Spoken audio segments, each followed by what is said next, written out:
The People Energy Principles. 36. Reframes to shift how you think about people and business. Chapter 5.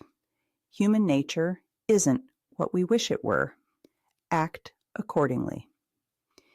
If only everyone were honest and ethical. If only all people were more empathetic.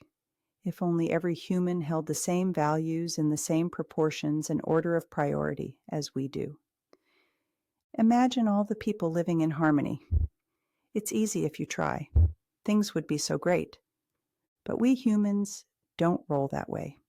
We are variable in our pre-wiring, tribal in nature, and products of our histories, genealogies, and embedded cultures. We are individuals deciding for ourselves and are inextricably linked to the social structures we navigate. Both things are true simultaneously. For me, you, and every member of your team. Do you know what a blank slate approach is?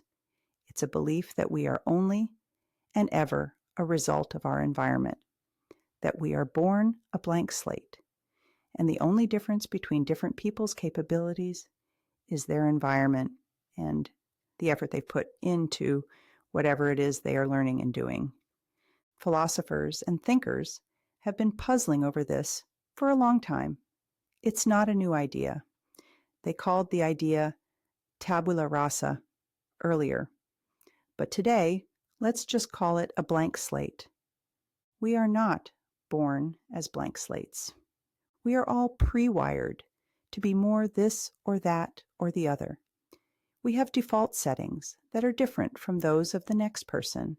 There is a tremendous opportunity to use that pre-wiring in all sorts of good or bad ways. But we are indeed pre-wired. The more we can take advantage of our own pre-wiring, the better. Assuming we're all the same is wrong and inhumane. One true thing about human nature is that our drive comes from a desire for affiliation and a certain level of acceptance by others. Some of us mind more than others, but everyone you'd ever want to work with will care about being accepted by others. You wouldn't want to work with them if they weren't concerned about social acceptance. Nobody would want to work with you if you didn't care about what other people think. For that matter, when the urge to form connections is systemized into tribalism, there are good and bad aspects. Inter-tribe relations become tighter, and extra-tribe relations are treated negatively. The net result can be greater intergroup divisiveness. This happens no matter how empathetic, warm, and team-oriented a person is. In fact, the more empathetic, warm, and team-oriented someone is, the more they'll justify themselves in defense of their tribe. This counterintuitive truth comes from a deep desire to care for one's own. Empathy can be selective. When unhelpful tribalism happens within an organization, you can imagine how problematic that is. And wishing things weren't that way doesn't change it. Telling yourself that bad people are the only ones who disagree with your preferred approach is false. It surely doesn't solve the problem. You often see this in divisions between departments, incentivized to pursue outcomes that conflict with each other. A sales team is incentivized to sell as high a volume as possible.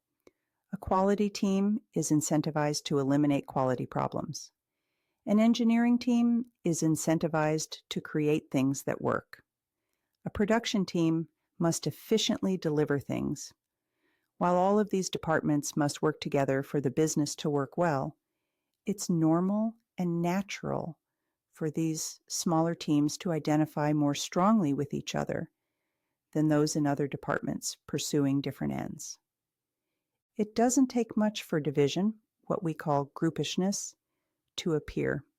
You could put 50 strangers in a room and randomly hand out 25 green t-shirts and 25 yellow t-shirts.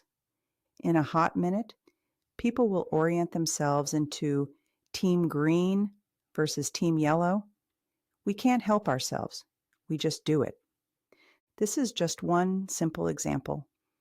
The prevalence of this dynamic is huge. Tribalism and groupishness are parts of our inner chimp defending the territory.